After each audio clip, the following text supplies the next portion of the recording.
Flunked, Chapter 10. We've got company. Jax pushes me forward. Run! I don't have to be told twice. With one hand, I scoop up the brass ring, and with the other, I pull my body forward through the grate, moving as fast as my hands and knees will take me. I hear more thuds echoing through the duct. More than one of those beasts is after us. Gargoyles are real. Gargoyles are real. I knew I saw one move. Their high-pitched wails are so loud that Jax and I are actually forced to stop for a second and cover our ears. Out of the corner of my eye, I see them. They're wrinkly and dark gray with red eyes and long wings that fold under themselves, but the long, sharp claws on their hands and feet frighten me the most. One lets out a long wail when he sees us, and Jax shoves me forward again, shaking me from my trance. My heart is pounding, and I can hear their nails tapping on the grate as I fly forward, seeing a light at the end of the tunnel. I throw myself out of it. I'm relieved to see Jax right behind me. I run for the grate, prepared to put it back in place the minute Jax is clear to hold off the gargoyles. It seems like a good plan until I see Jax's face twist in pain, and he begins sliding backward into the tunnel. Jilly, he yells. I drop the grate and grab Jax's hands, pulling as hard as I can and getting nowhere. It's like we're locked in a tug of war and Jax is the rope. The screeching makes it impossible to hear, but I see Jax's lips moving. My shirt pocket, he yells, and I let go of one of his hands to reach inside his shirt. I pull out a vintage pocket watch that looks like it cost a fortune. What's this got to do with anything? I think, as another wail from the gargoyles makes me wince. Open it and aim it at them. Them, not me, he yells. I open the watch and hear Jax yell a word I don't understand. Then I am momentarily blinded as a bolt shoots from the watch and hits the gargoyles. Their screams are deafening, but their hold on Jax relaxes. I yank Jax so hard that the two of us go crashing to the floor. Give me that, Jax says, pulling the watch from my hand. I think you singed my pants. Sure enough, his pants are smoking. The hems are shredded where the gargoyles grabbed him. Tiny drops of blood drip down his calves. You could say thank you, I bark as I try to stand up, but my legs are quivering. You almost getting us killed? Jax yells back. You just had to spy on Flora. Then a wail stops us both in our tracks. We look at each other, and I know we're both thinking the same thing. Those gargoyles are not dead. Shoot the watch thing again, I say, scrambling to my feet and grabbing his arm to run. I can't. It only works once an hour. Jax takes the lead, pulling me along. The shrieking intensifies as the gargoyles fly out of the duct and after us down the hall, picking up speed. Doc! I yell as one dives at Jax's head. The exit is just ahead of us, just a few more feet. A few more. No! I scream as my shirt takes flight, and me along with it. Kick! Jax yells, pulling on my leg. Kick harder! The gargoyle's face is so close I can smell its rancid breath. Its claws rip through my shirt and sink into my back. I scream, and immediately my mind takes me to my siblings. I'm not going out like this. They need me. I kick harder, wiggling like a worm until my leg hits the gargoyle hard in the stomach. The gargoyle wails and drops me. Jax breaks my fall, half catching me, half stumbling to the door, which he throws us both through.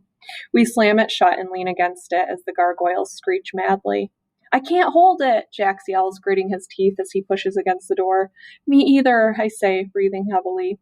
My back is burning from the gargoyle's scratches. What are we going to do? I hear sparks and look up. An enraged Flora is holding a mirror with a stunning mermaid inside. Move, she commands us. We don't have to be told twice. A long bolt of light flies out of the mirror and zaps the door we were just holding shut. The door behind us flashes purple, and then the shrieking and pushing stops. The hall is eerily quiet. You two are lucky you knocked the jacket off the mirror in the hallway, Flora sounds out of breath, or you would have been gargoyle food. What are you thinking, sneaking off instead of going to your evacuation stations? She thunders. I thought I knew a shortcut, Jax says quickly. Then we ran into those living statues. Jax gives me a look. I kind of think it says, now you owe me. How are we supposed to know the gargoyle statues were real creatures? I ask Flora. No one knew they were real until half an hour ago, Flora says, sounding exasperated. That's why we had the evacuation, so the staff could stop them and students could get to safety, not use the time to sneak around the school. Headmistress Flora purses her lips. I'm disappointed in you, Miss Jillian.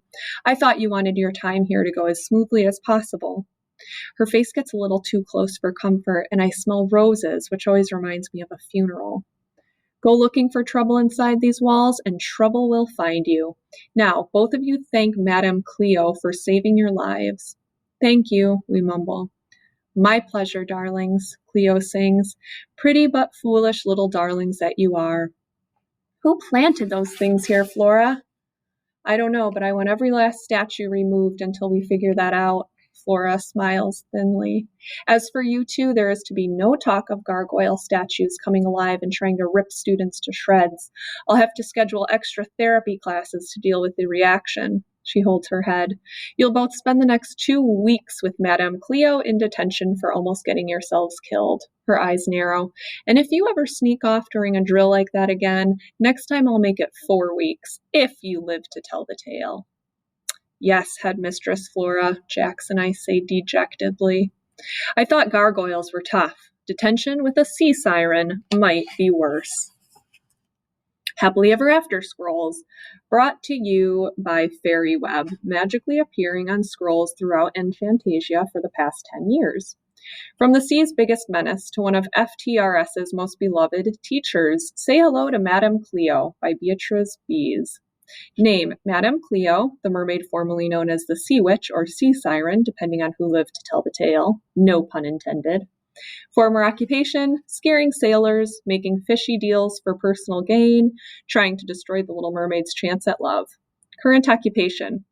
After a memory loss spell meant for a shark accidentally zapped Cleo instead, the Sea Siren's quest for villainy disappeared. She now teaches dance and etiquette to students at FTRS. I couldn't be happier.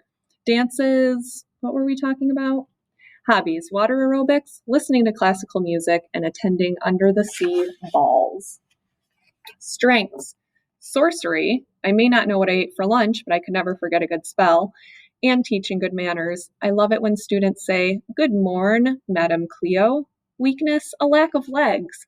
Breathing on land seems overrated. I see no need for a pair. Likes shiny gifts and Rapunzel's shampoo. The salt water does a number on my hair, darling. Hates sushi and high-pitched sounds. Love life. Who has time for men when you're trying to save Enchantasia from poor posture? Check back next week for more Fairy Tale Reform School 5th anniversary coverage.